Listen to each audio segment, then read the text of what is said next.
হ্যাঁ, বাংলায় বুঝিয়ে দেওয়া হবে। হুজুর যা বলছেন সেটা বাংলাতে ইনশাআল্লাহ বুঝিয়ে দেওয়া হবে হুজুরের শেষে।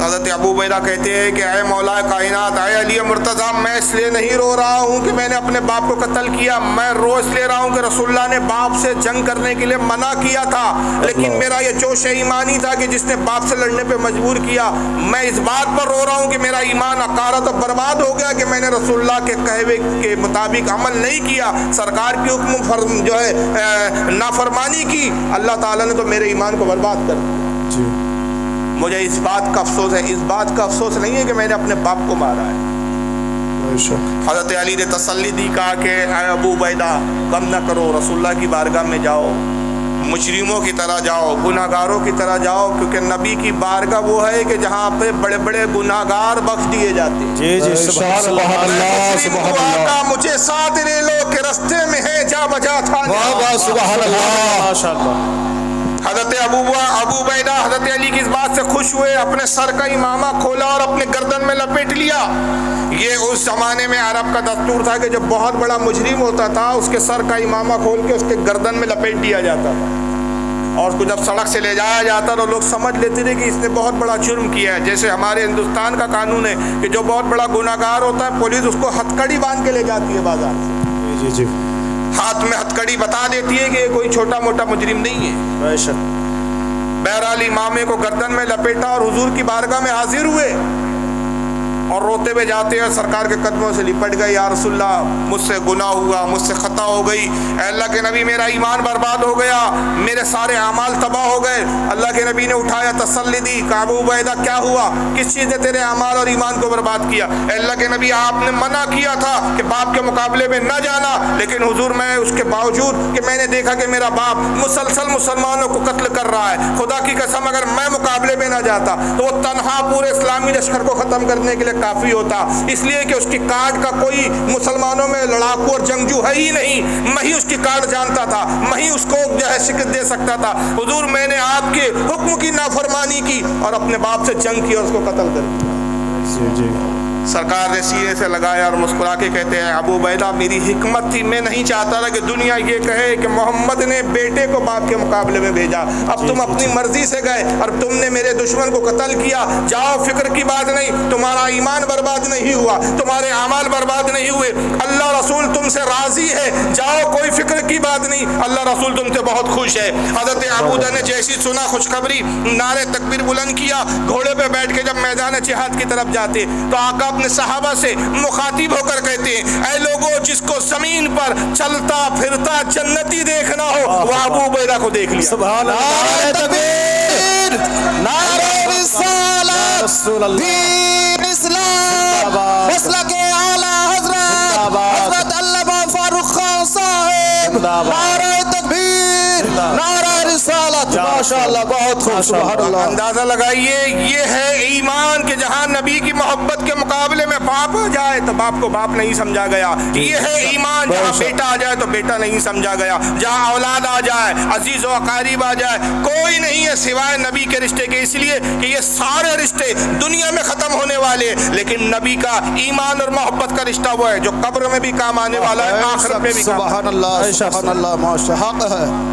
لہٰذا اس ضمن میں صرف ایک بات عرض کروں کہ آج کی اس کانفرنس کا مقصد یہ ہے کہ ہم یہ بتائیں کہ اسلام کا مطلب نبی سے دل و جان سے زیادہ محبت کرنا، اور جب اس محبت کے مقابلے میں کوئی گستاخ رسول آ جائے اور اللہ رسول کی شان میں ادنا سے بھی گستاخی کرے تو اب رشتے نہیں دیکھے جائیں گے، اب ناطے نہیں دیکھے جائیں گے، اب استاد اور شاگرد کا رشتہ نہیں دیکھا جائے گا، اب یہ نہیں دیکھا جائے گا یہ تو جناب بہت بڑے عالم ہیں، بہت بڑے جھبا کبا والے ہیں، بہت بڑے خطیب ہیں، بہت زبردست عربی بولتے ہیں، بہت بڑے مدرسے میں پڑھانے والے، جی نہیں، وہ اپنے وقت کا کتنا ہی بڑا عالم و فاضل ہو، لیکن اگر نبی کی بارگاہ میں ذرہ برابر بھی گستاخی کا اس نے جرم کیا ہے اس سے ہمارا کوئی ناتا اور کوئی رشتہ نہیں۔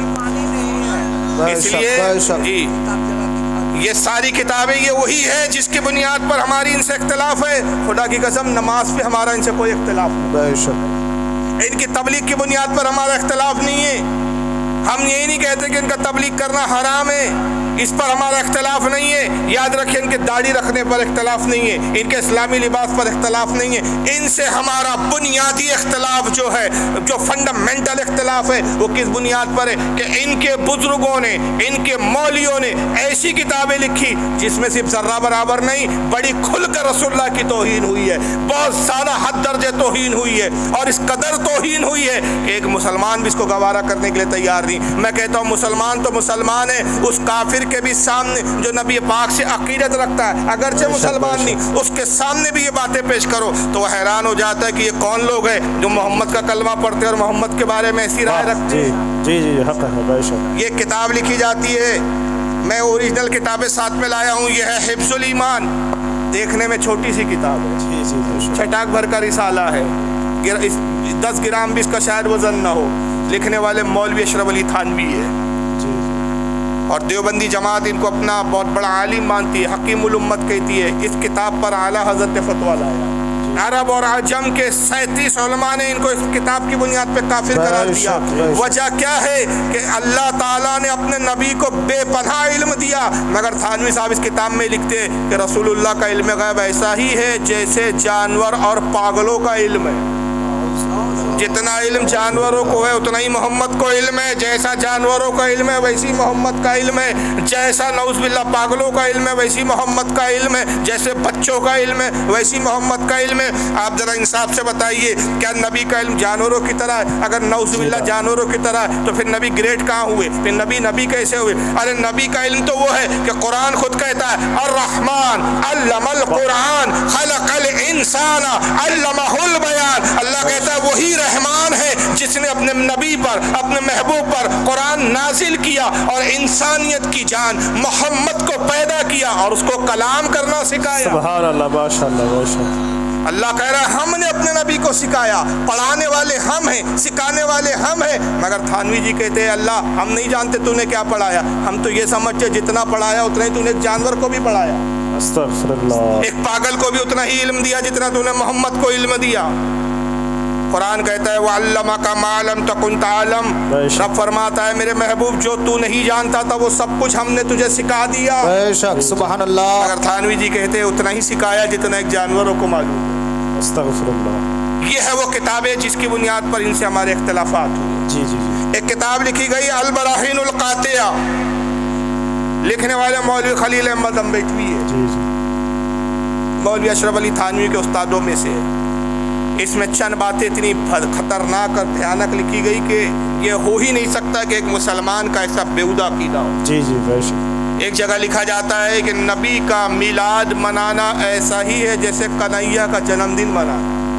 اللہ نعوذ باللہ. نبی کے میلاد کو کنہیا سے تشبیہ دی, اس سے کمپیئر کیا, اس سے مقابلہ کیا.